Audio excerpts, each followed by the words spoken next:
In today's video, I am going to teach you how to use conditional colors in Notion tables. By the end, you'll know exactly how to highlight the right rows or properties so your data stands out at a glance. First, open the database view you want to style and look to the top right corner of the view.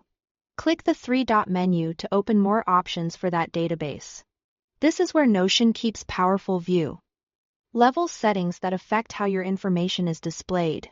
From that menu, choose Conditional Color.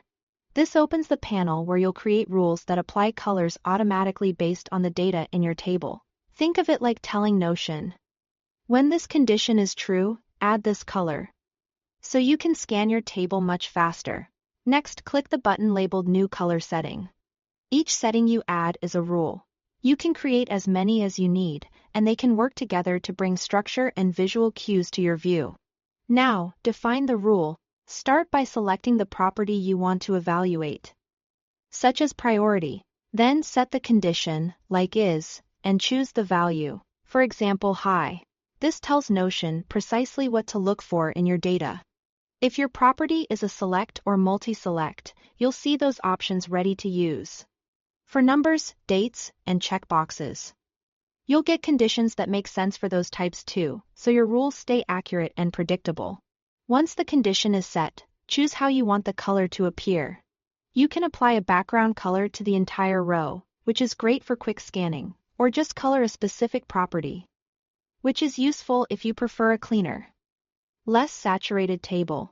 Pick a color that communicates meaning consistently across your workspace, like red for urgent or green for complete. Subtle shades often work best for everyday use. When you are happy with the rule, click Save, or simply close the panel to apply it. You'll see the color take effect immediately.